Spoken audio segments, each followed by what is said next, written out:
जय जिजाऊ जय शिवराय. रामकृष्ण बदने या यूट्यूब चॅनलवरती आपल्या सर्वांचं मनपूर्वक स्वागत. राष्ट्रमाता, राजमाता, लोकमाता मा जिजाऊ आईसाहेबांची 12 जानेवारी हा जन्मदिवस. त्यानिमित्ताने त्यांच्या कार्यकर्तृत्वावरती आपण प्रकाश टाकणार आहोत. मी सर्वप्रथम मा जिजाऊ आईसाहेबांच्या प्रतिमेला आणि विचारांना मनपूर्वक अभिवादन करतो आणि आईसाहेबांच्या वंदनेनं आपण या व्हिडिओला प्रारंभ करणार आहोत. आईसाहेबांच्या वंदनेच्या संबंधानं आपल्याला म्हणता येईल की जिजा माऊली गे तुला वंदनाही, जिजा माऊली गे तुला वंदनाही. तुझ्या प्रेरणेने दिशा मुक्तदाही, जिजा माऊली गे तुला वंदनाही. भयातून मुक्ती मिळाली जनांना, गुलामी कुणाला कुणाचीच नाही. नसे दुःख कोणा, नसे न्यून्य कोणा, फुलांना मुलांना नसे दैन्य काही, जिजा माऊली गे तुला वंदनाही. तुझ्या प्रेरणेने दिशा मुक्तदाही.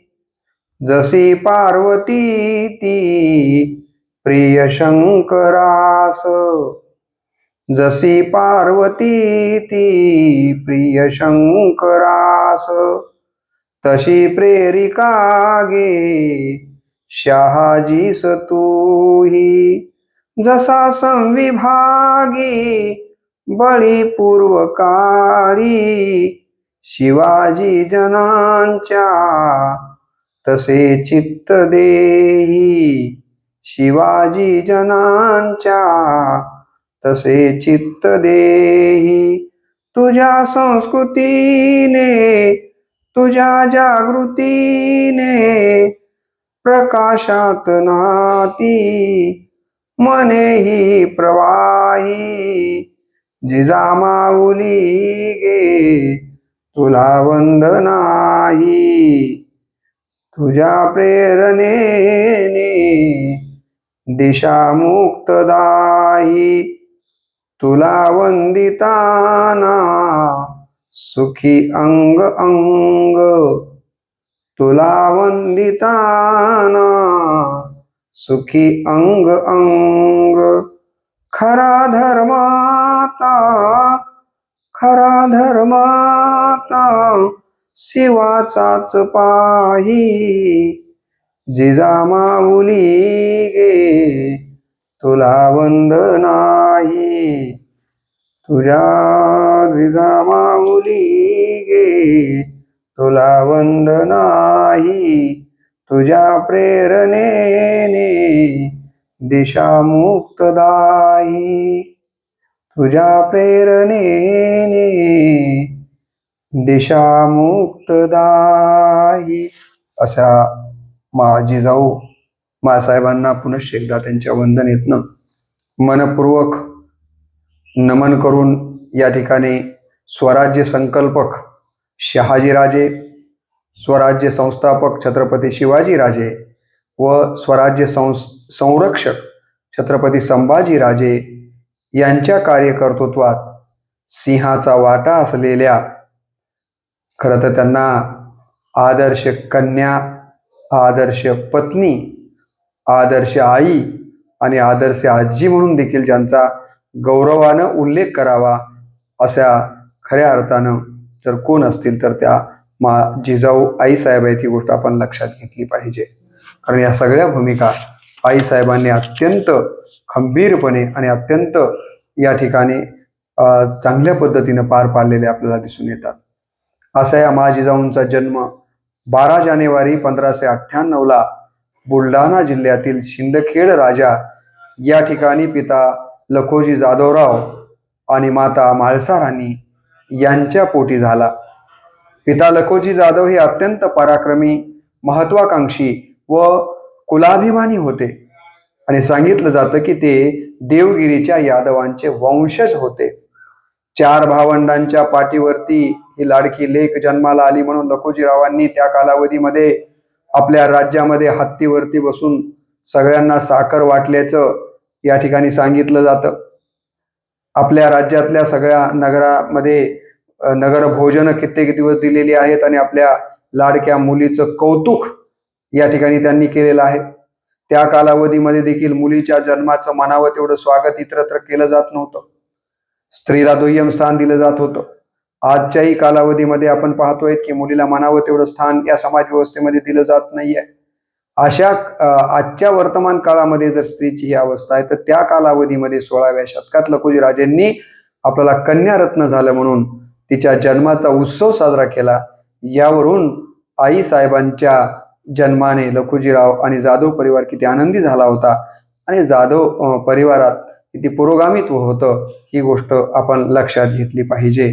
आणि म्हणून देखील मला असं वाटतं की लखोजीरावांचं हे कर्तृत्व अत्यंत महत्वाचं आपण लक्षात घेण्यासारखं आहे. असं सांगतात की वडील लखोजीराजे हे निजामशाहीत पंच हजारी मनसबदार या पदावरती होते. त्यांना सिंदखेडची नंतर देशमुखी देखील मिळालेली आहे. विजापूर दरबारातील मातब्बर सरदार म्हणून देखील आई साहेबांच्या वडिलांचा त्या काळामध्ये दबदबा सर्वत्र आपल्याला पाहायला मिळतो. वडिलांचे सतत प्रोत्साहन जिजाऊंना लहानपणापासून मिळालेलं आहे. मुलगी आहे आणि म्हणून तिला लष्करी शिक्षण द्यायची काय गरज आहे, चूल आणि मूल एवढ्या पुरतं तिनं जरी शिक्षण घेतलं तरी पुरेसं आहे, अशा प्रकारचा विचार करणारी त्या काळातली मानसिकता असताना देखील तसा विचार न करता पिता लखोजीरावांनी आपल्या मुलीला लष्करी शिक्षण दिलेलं आहे. घोडेस्वारीचं शिक्षण दिलेलं आहे. दांडपट्टा कसा चालवावा, तलवार कशी चालवावी या प्रकारचा लष्करी शिक्षण दिलं. आईनं देखील विविध ऐतिहासिक असतील, पौराणिक असतील, पराक्रमी व्यक्तींच्या कथा त्यांच्या मनावर बिंबवून आई साहेबांच्या मनामध्ये पराक्रम, स्वाभिमान, लष्करी शिक्षण या सगळ्या गोष्टी पेरण्याचं काम लहानपणापासूनच झालेलं आपल्याला दिसून येतं. दत्ताजी, अचलोजी, बहादूरजी, राघोजी हे त्यांचे भाऊ आपल्याला असलेले दिसून येतात. आई साहेब या दिसायला अत्यंत सुंदर होत्या. तशाच त्या शीलसंपन्न होत्या, स्वज्वळ होत्या आणि स्वभावामध्ये नम्रता ही ठायी ठायी भरून उरलेली आपल्याला दिसून येते. ज्या कालावधीमध्ये सर्वत्र अन्याय केला जात होता राजकर्त्यांच्याकडनं, तर खूप मोठ्या प्रमाणावर या शाह्या गोरगरिबांच्या वरती अन्याय करत होते. स्त्रिया कुठे सुरक्षित नव्हत्या.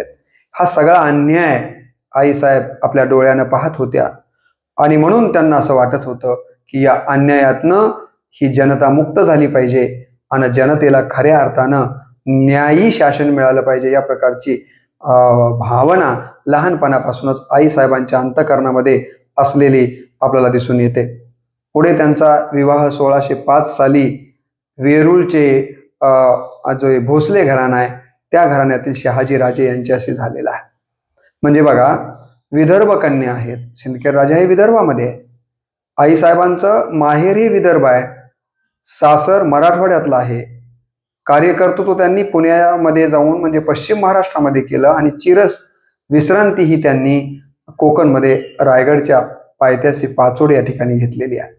म्हणजे संपूर्ण राज्य पादाक्रांत करण्याचं काम आई साहेबांनी आपल्या पतीच्या आणि मुलाच्या या ठिकाणी मदतीने केलेलं आहे. केवळ महाराष्ट्रापुरतंच त्यांनी काम केलं असं नाही, तर भारतामध्ये अनेक ठिकाणी साम्राज्य किंवा स्वराज्य निर्माण करण्याचं काम त्यांनी केलेलं आपल्याला दिसून येतं. खंडागळ्याच्या हत्तीच्या प्रकरणामध्ये आपल्याला माहिती आहे की एकीकडे दीर मारला गेलेला आहे, दुसरीकडे आपला भाऊ मारला गेलेला आहे आणि अशा अवस्थेमध्ये आई साहेब आपल्या पतीच्याच बाजूनं राहतात. आई वडिलांच्या पेक्षा, भावांच्या पेक्षा देखील पती सोबत राहणं आणि त्यांची बाजू घेणं ही भूमिका खरं तर अलीकडच्या स्त्रीने लक्षात घेतली पाहिजे की जिथे आपण विवाह होऊन जातो तिथल्या व्यक्तींशीच आपण खरं तर सतत प्रामाणिक असलं पाहिजे. ही भूमिका आई साहेबांनी आपल्या आयुष्यामध्ये घेतलेली आहे. तीच भूमिका आपणही घेतली तर मला असं वाटतं की खऱ्या अर्थाने न्याय मिळू शकतो. नाही तर अलीकडे आपण पाहतो की छोट्या छोट्या घटना झाल्या झाली, मुली माहेर चा आसरा घेताना दिसतात. सासराकडं तेवढं लक्ष देत नाही. सासरच्या माणसांचं देखील मोठेपण त्यांच्या लक्षात कधी येताना दिसत नाही. परंतु आईसाहेबांनी असं केलेलं नाहीये. ही गोष्ट आपण प्रामुख्याने लक्षात घेतली पाहिजे. त्या जशा वीर कन्या होत्या तशा त्या वीर पत्नीही होत्या.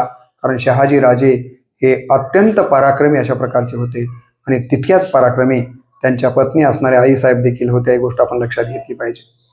आईसाहेबांनी आपल्या पतीला आपल्या सौंदर्याच्या मोहामध्ये कधीही अडकून टाकलेलं नाहीये आणि कर्तव्यापासून बाजूला घेऊन जाण्याचं काम त्यांनी कधीही केलेलं नाहीये.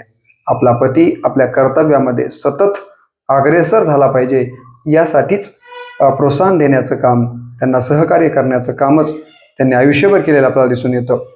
आपल्याला माहिती आहे की त्यांना सगळ्यात पहिला मुलगा संभाजी नावाचा झाला, परंतु तो काही जास्त काळ जगला नाही. त्यानंतर 6 अपत्ये झाली, ती अपत्ये देखील जगली नाहीत आणि शेवटी 19 फेब्रुवारी 1630 रोजी जगात ज्या राजानं आपलं नाव केलं, ज्या राजाबद्दल आपण नेहमी म्हणतो कीर्तिवंत, नीतिवंत, पुण्यवंत, जाणता राजा छत्रपती शिवरायांचा जन्म शिवनेरीवरती जिजाऊंच्या पोटी झालेला आपल्याला दिसून येतं.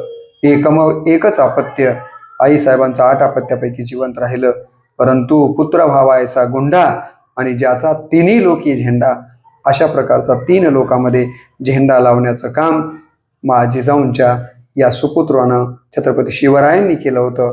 परंतु शिवराय जे शिवबाचे जाणते राजे झाले, त्याचं खरं जर कारण कोणतं असेल तर आईसाहेबांनी त्यांच्यावरती योग्य वयात योग्य प्रकारचे केलेले संस्कार आहेत. ही गोष्ट आपण लक्षात घेतली पाहिजे.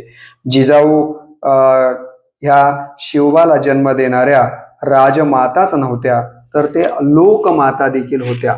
म्हणजे सगळ्या लोकांच्या माता, राष्ट्रमाता होत्या, राजमाता म्हणून देखील आपल्याला त्यांचा उल्लेख या ठिकाणी करावा लागतो. जगातीमध्ये ज्या सर्वश्रेष्ठ मातांची जर यादी आपण काढली तर त्यामध्ये आपली मुलं घडवण्यामध्ये तर नंबर 1 वर ज्यांचा उल्लेख आपल्याला करावा लागेल त्या जर कोण असतील तर ते आहेत जिजाऊ. कारण जिजाऊंनी मला असं वाटतं की शिवबांच्या वरती सतत संस्कार करण्याचे काम केलेलं आपल्याला दिसून होतं. त्यांच्या अंगाई गीताबद्दल आणि त्यांच्या संस्काराबद्दल मराठीतील एक प्रसिद्ध कवी प्रशांत मोरे एका कवितेतनं आपलं मत व्यक्त करतात. ते काय म्हणतात बघा, ते म्हणतात, मायतान्याले कराले, मायतान्याले कराले, सत्य सांगे जिजाबाई, तवा शिवबा नावाची जन्मा आली हो नवलाई. मायतान्याले कराले, नवलाईच नवल, नवलाईच नवल, उभ्या मराठी मातीला, माझ्यासाठी जळाली तू बोले समई वातीला. माझ्यासाठी जळाली तू बोले समई वातीला. वात तेलाला बोलली, वात तेलाला बोलली, कामी उजेडाच्या आलो, सारा अंधार चिरून प्रकाशाचे गाणे झालो. मायतान्याले कराले, होता शिव वासमयी, होता शिव वासमयी, वात होती जिजाबाई, माऊलीच्या कंठातून जन्मा आली हो अंगाई, जन्मा आली हो अंगाई, जन्मा आली हो अंगाई.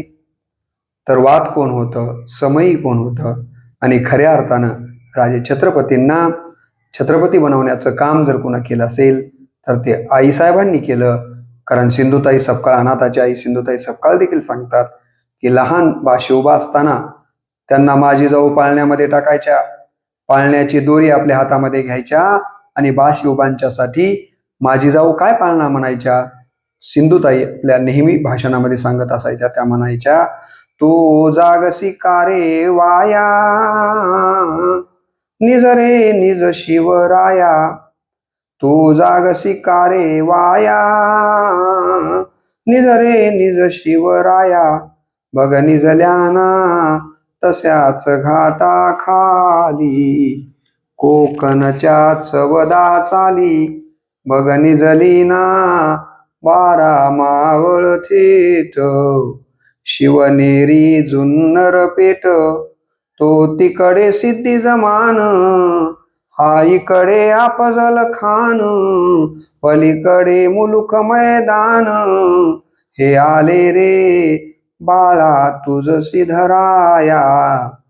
निज रे निज शिवराया, तू जागसी का रे वाया. निज रे निज शिवराया. बाळा शिवबा, तुम्ही लहान आहात तोपर्यंतच आराम करून घ्या.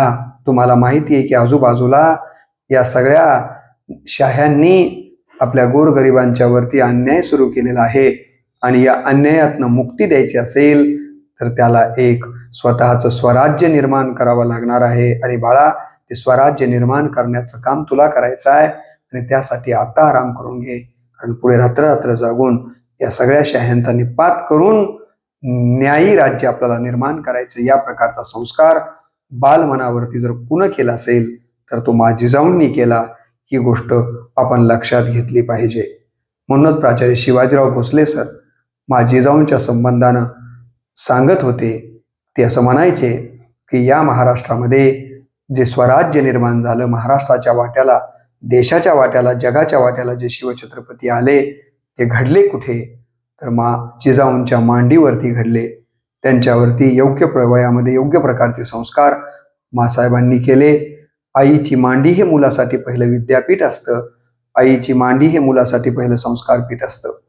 लहानपणी शोभा त्या पुण्याच्या जहागिरीमध्ये जेव्हा जिजाऊ दरबारामध्ये बसायच्या सिंहासनावरती आणि पुढे जनता अनेक गाराणे घेऊन यायच्या, वेगवेगळ्या प्रकारचे आपल्यावर अन्याय झालेले गाराणे सांगितले जायचे आणि हा शिवबा आईच्या मांडीवरती डोकं टेकून हे सगळं चाललेलं ऐकत असायचा आणि हळूच आईला म्हणायचा, अगं आई काय हे तू काय करतेस? ती म्हणायची, मी न्याय देते आहे.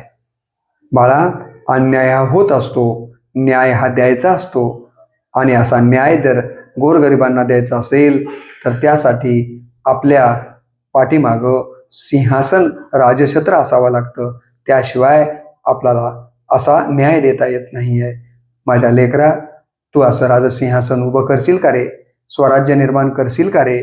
मला असं एका स्वराज्याची न्याय देणाऱ्या सिंहासनावर बसलेल्या राजाची गरज आहे. बाळा, ते तू पूर्ण करशील का? आणि हा येवलासा शिवबा आपल्या मोठी आवळायचा ना आईला म्हणायचा, होय आई, मी निश्चित स्वराज्य निर्माण करीन आणि या अन्याय करणाऱ्यांचा निपात करून गोरगरिबांना न्याय देण्याचा प्रयत्न करेन. या प्रकारचं काम आईसाहेब लहानपणापासूनच आपल्या मुलाच्या मनामध्ये स्वराज्याची स्वप्न पेरण्याचं काम आणि अन्यायाच्या विरुद्ध चीड निर्माण करण्याचं काम आणि न्याय देण्यासाठीची भूमिका मनामध्ये निर्माण करण्याचं काम जर कोण करत असेल तर मला असं वाटतं तर ते जिजाऊंनी केलेलं होतं. ही गोष्ट आपण लक्षात घेतली पाहिजे. छत्रपती शिवरायांच्या ठिकाणी जे शुद्ध चारित्र्य, संतांविषयी व सर्व धर्मांच्या विषयी समान दृष्टी, साधेपणा, मादक पदार्थांचा त्याग, नारी सन्मान या गोष्टी कशामुळे आल्या असतील तर त्या मला असं वाटतं की आईसाहेबांनी केलेल्या संस्कारामुळेच. खरं तर जिजाऊ या काही फॉरेन रिटर्न नव्हत्या. त्या कुठल्याही विद्यापीठामध्ये जाऊन कुठल्याही प्रकारची त्यांनी डिग्री घेतलेली नव्हती. परंतु जनतेनं मात्र त्यांना परस माणुसकीची पदवी बहाल केलेली होती. अशा या माणुसकीची पदवी घेऊन उच्च विद्याविभूषित झालेल्या एका अर्थानं आईसाहेब होत्या. ही गोष्ट आपण लक्षात घेतली पाहिजे. आईसाहेबांच्या मनामध्ये कारुण्य होतं, पण तेवढ्याच कर्तव्याबद्दलची कठोरता देखील त्यांच्या अंतःकरणामध्ये होती. ही गोष्ट आपण लक्षात घेतली पाहिजे. अनेक वेळेला आपण पाहतो की लेकरं आईच्या अतिलाडामुळे लाडोबा बनतात, परंतु शिवबांना त्यांनी अतिलाडानं लाडोबा बनवलेलं नाही आहे, तर संस्कार करून ज्यानं ते राजे बनवण्याचं काम आईसाहेबांनी केलं. ही गोष्ट आपण लक्षात घेतली पाहिजे. आईसाहेब या निराधाराच्या आधार होत्या. दुरितांच्या व शोषितांच्या, पीडितांच्या लोकमाता होत्या. हे देखील आपल्याला आवर्जून या ठिकाणी सांगितलं पाहिजे. आईसाहेबांनी रयतेच्या सुखासाठी स्वतःच्या सुखावरती पाणी सोडलेलं आपण नेहमीच पाहत आलेलो आहोत. आईसाहेबांना नेहमी असं वाटत आलं की ज्या आदिलशाहीचं राज्य आपल्या पतीनं पराक्रमानं वाढवलं, त्या शाहीनं त्यांच्या हातामध्ये बेड्या ठोकल्या, याचं शल्य त्यांच्या अंतःकरणामध्ये होतं. आपल्या पतीनं पेमगिरीवर एक नवं तख्त व छत्र निर्माण केलंय, पण ते कोणासाठी केलंय? असं छत्र आपण आपल्या खरं तर स्वतंत्र निर्माण केलं पाहिजे आणि ते आपल्या मुलांनाच निर्माण केलं पाहिजे, या प्रकारची भूमिका या घटनेतनं त्यांच्या मनामध्ये सतत येत गेलेली आहे आणि त्या दृष्टीने त्यांनी प्रयत्न केलेला आपल्याला दिसून येतो. निजामशाहीनं त्यांचे वडील लखोजींच्या सोबत केलेला जो क्रूर व्यवहार होता, याचंही शल्य आईसाहेबांच्या मनामध्ये सतत आपल्याला पाहायला मिळतं. आई वडिलांनी इतकंच त्यांनी आपल्या मावळ्यांच्या वरती प्रेम केलं आणि मावळ्यांनी देखील आईसाहेबांच्या वरती आपल्या सख्या आई वडिलां इतकं प्रेम केलेलं आपल्याला दिसून येतं.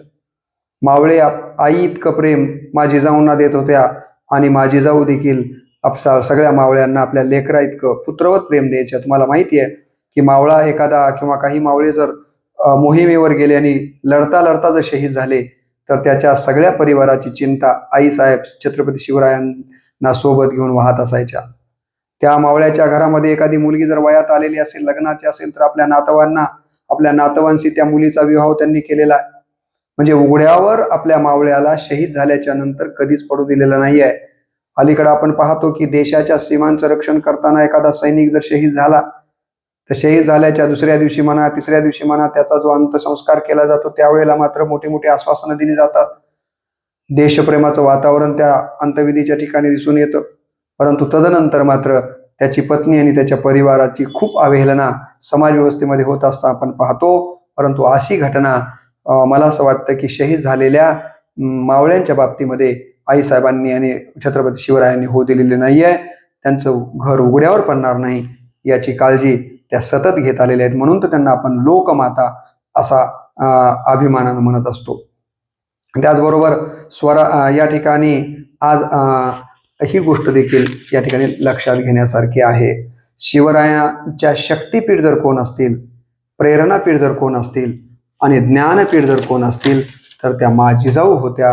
ही गोष्ट मला असं वाटतं की या निमित्तानं आपण लक्षात घेतली पाहिजे. 1641ला शहाजी राजे जिजामाता बाल शिवबांसह पुण्याला आलेले आहेत, आपल्याला सगळ्यांना माहिती आहे. खरं तर पुण्याला गावाचं कुठलं स्वरूप त्या ठिकाणी राहिलेलं नव्हतं. आदिलशहानं पुण्यावरून गाढवाचा नांगर फिरवून लोखंडी पहार रोवली होती. त्या पहारेला तुटकी चप्पल व थोडकी केरसुनी आणि एक फुटकी कवडी बांधलेली होती आणि सांगितलं गेलं होतं की अशुभ चिन्ह हे करून येथे जो कोणी वस्ती करील त्याचा वंश निर्वंश होईल, अशी भीती घातलेली होती. आणि या भीतीपोटी कोणी तिथे यायला तयार नव्हतं. परंतु आपल्याला माहिती आहे की जिजाऊंनी छोट्या या शिवबाला सोबत घेतलं आणि त्यांनी तिथे आल्यानंतर ती पहार उपसून काढून टाकली आणि झांबरे पाटलांच्याकडे शेती खरेदी करून शिवबाच्या मदतीनं तिथं सोन्याचा नांगर फिरवलेला आहे आणि त्याच ठिकाणी लाल महाल बांधला. आणि जिजाऊंनी जी काही निर्वंश वगैरे ह्या अनिष्ट प्रथा होत्या, त्याला मला असं वाटतं की मारलेली ही पहिली लाथ होती. शकून अपशकून या कल्पनेवर केलेला हा लत्ता प्रहार होता.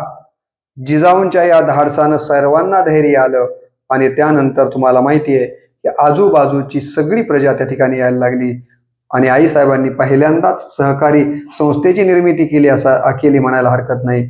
कारण या ठिकाणी जमीन कसावी म्हणून शेतकऱ्यांकडे बैल नसतील तर बैल देणं, शेतकऱ्यांना शेतीसाठी लागणारे अवजारं देणं, शेतकऱ्यांना लागणारं बियाणं देण्याचं काम त्यांनी केलं. आणि बघता बघता हे पुणे शहर वसायला लागलं. खरं तर हे जिजाऊ नगर म्हटलं पाहिजे, कारण जिजाऊ आईसाहेबांनी हे नगर वसवलेलं आहे. आणि शेतकरी करायला लागले. शेतीमध्ये पीक जोमात आलं.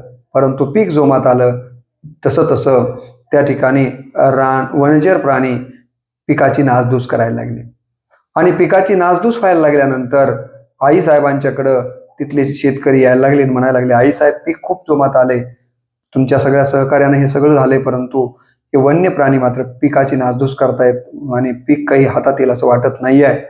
त्यावेळेला आईसाहेबांनी आपल्याला माहिती आहे की योजना काढली. दौंडीच पिटवलीने सांगितलं की या वन्य प्राण्याची जो कोणी या ठिकाणी हत्या करील आणि त्याची शेपटी मला जो आणून देईल त्याला सोन्याचं कडं बक्षीस दिलं जाईल. जशी ही दौंडी सगळीकडे पोहोचली तसे तसे हे शूर मावळे दररोज एखाद्या हिंस्र पशुला मारायचे, त्याची शेपटी ते लाल महालामध्ये आणून आईसाहेबांना दाखवायचे आणि आईसाहेब त्याला सोन्याचं कडं द्यायच्या. असं म्हणतात की एके दिवशी एका मावळ्यानं भलं मोठं जनावर रानडुकर मारलं आणि इतकं मोठं ओझं खांद्यावर घेतलं. 2-3 मित्रांच्या सहाय्यानं तो लाल महालामध्ये रात्री 12 वाजता आला. चौकीदाराला म्हणायला लागला की मला आईसाहेबांना भेटायचंय, आईसाहेबांना बोलवा, आईसाहेबांना भेटायचं. चौकीदार म्हणला की आता इतक्या उशीर आईसाहेब काय भेटणार नाहीयेत. आणि त्यानं आवाज दिला आणि आईसाहेबांना तो आवाज गेला. आईसाहेब खाली आले आणि बघतात तर काय एवढं मोठं जानवर तिथं पडलेलं. अरे म्हणजे जानवर कोण आणले, जनावर कोण आणले? तर म्हणला मी आणलं. अरे एवढं जनावर आणायची काय गरज होती, नुसती शेपटी आणून दाखवलं असतास तरी तुला मी सोन्याचं कडं दिलं असतं. तो म्हणाला आईसाहेब त्या खुशीमध्ये कळालंच नाही, मी ते जनावर तसंच घेऊन आलो. अरे म्हणले ठीक आहे, सकाळी तुला हे सोन्याचं कडं दिलं असतं ना, आता एवढ्या रात्रीला हे घेऊन यायची काय गरज होती? त्यावेळेला त्या मावळ्याच्या डोळ्यावाट घळाघळा अश्रू व्हायला लागले आणि तू म्हणाला आईसाहेब मी सोन्याचं कडं मिळावं म्हणून हे जनावर मारून आणलेलं नाही आईसाहेब, मला नको आहे तुमचं सोन्याचं कडं, मला फक्त तुमच्या शाबासकीची थाप पाठीवर हवी आहे. त्या शाबासकीच्या थापीसाठी मी हे घेऊन आलो आईसाहेब. मला नको आहे हे जनावर, मला नको आहे हे सोन्याचं कडं, मला नको आहे सोन्याचं कडं. आणि मग आईसाहेबांच्या लक्षात आलं की याला शाबासकीची थाप हवी आहे, त्यासाठी हा इथं आलेला आहे. मला असं वाटतं की आईसाहेबांनी ही जनावर मारण्याची आणि सोन्याचं कडं देण्याची जी योजना काढलेली होती त्या योजनेतनं आईसाहेबांनी एका दगडामध्ये 2 पक्षी मारलेले होते. एक तर या जनावर मारण्याच्या माध्यमातनं आईसाहेबांना स्वराज्यासाठी पराक्रमी मावळेही मिळाले आणि पिकातनं संरक्षण करण्याच्या निमित्तानं तिथली वन्य प्राणी मारले गेले. अशा ह्या अत्यंत कल्पक आईसाहेब होत्या. मला असं वाटतं की या व्हिडिओमध्ये आपण आईसाहेबांच्या इतकाच कार्यकर्तृत्वाचा आलेख पाहूया. पुढच्या व्हिडिओमध्ये राहिलेलं चरित्र मी आपल्यासमोर मांडणार आहे. आज व्हिडिओला आपण इथंच पूर्णविराम देऊ. अशाच विविध महापुरुषांच्या चरित्रावरचे व्हिडिओ पाहण्यासाठी मैत्री, आई, वडील, पसायदान अशा वेगवेगळ्या विषयांच्या वरतीचे विचार ऐकण्यासाठी आपण माझं इंग्रजीतलं रामकृष्ण बदने हे यूट्यूब चॅनल सबस्क्राईब करावं. आवडलं तर शेअर आणि कमेंट करावा अशा प्रकारची अपेक्षा व्यक्त करून या ठिकाणी या व्हिडिओला आजच्या पुरता आपण इथं पूर्णविराम देऊया. जय जिजाऊ, जय शिवराय.